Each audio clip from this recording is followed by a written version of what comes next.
Growing up, a part of me kind of enjoyed the movie musical. I don't think I saw much plays growing up, but I remember enjoying The Sound of Music and The Wizard of Oz as a kid, maybe because our families enjoyed watching it growing up.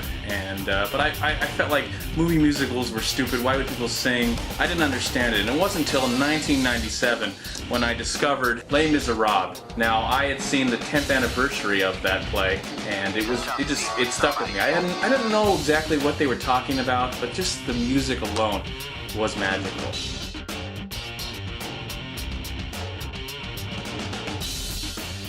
And here is my review of Les Misérables, the 2012 movie musical. Yeah. Yes, I am a huge fan of movie musicals. I have a bunch in my place. I know I have a Little Shop of Horrors somewhere in there, but I try to pick out a few of them. I got Rent, Jesus Christ Superstar, The Phantom Menace, The Phantom of the Opera, Fiddle on the Roof, and Oliver. These are some of my favorite musicals, and I've had the chance to see Rent live. Well, actually, I think I've seen Rent, Fiddle on the Roof, and Oliver live. And I've also seen Wicked, and in 2006 I did see Les Misérables. And now it's a movie, and I had high expectations, and I think I should have kept my expectations really low. But it was so hard. It's hard not to have high expectations for this film, because this movie is so... Because this play, this musical, is so ambitious and so epic, and the story is so amazing. The themes of forgiveness and repentance are so touching, and you can relate to that on a human level. But these songs and these characters,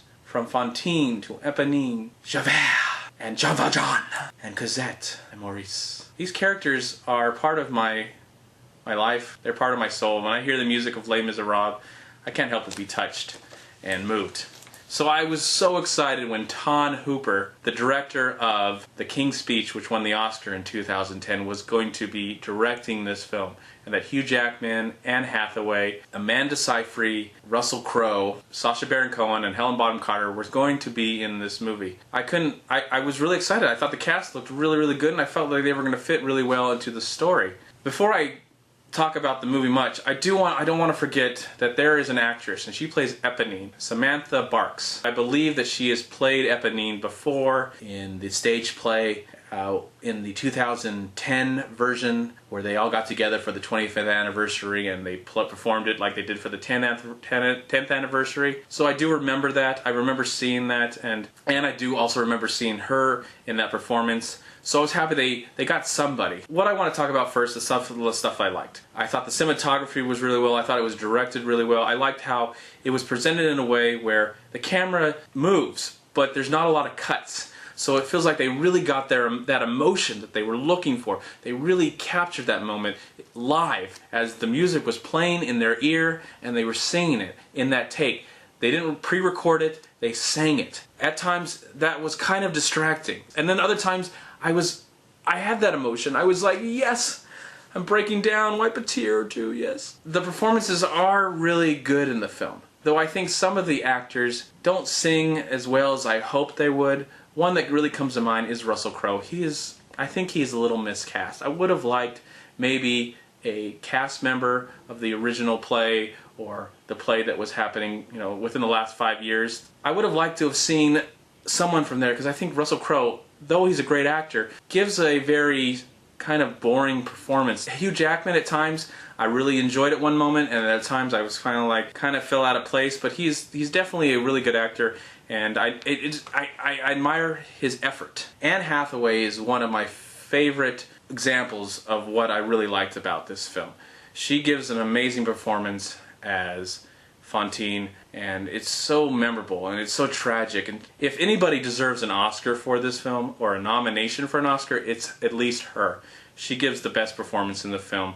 That is a recognizable actor. I don't know if Samantha Barks will be nominated just because she's not really recognizable. It would be a nice surprise to find out on Oscar nomination day that she got nominated, but I just don't see it. I think this movie is going to be nominated a lot. Do I think it's worth the nominations? Not so much. Maybe for the cinematography, the way it looks, and the costume design. I think the costume design is gorgeous. But it didn't have me emotionally ravished like the play does, or just listening to the soundtrack.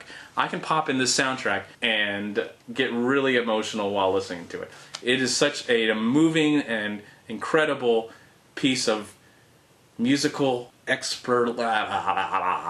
That's how amazing it is.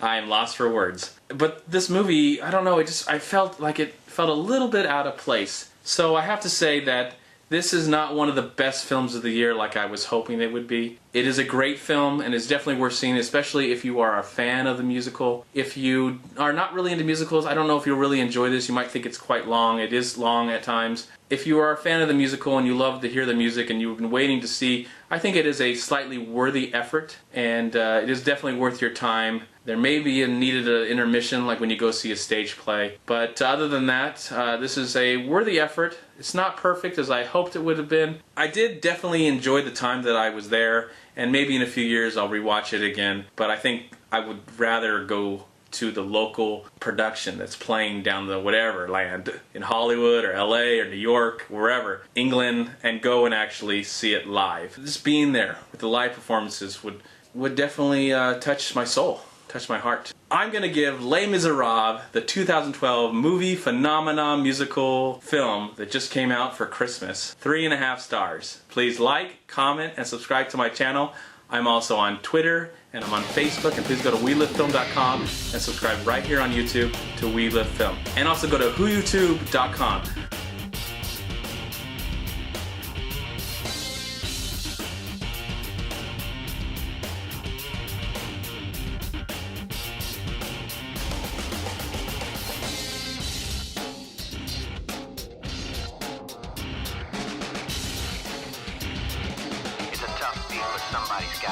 I also want to point out that I did do a review for Django Unchained and Les Misérables with Christian from Cobster Reviews, which will be featured on the We Live Film channels.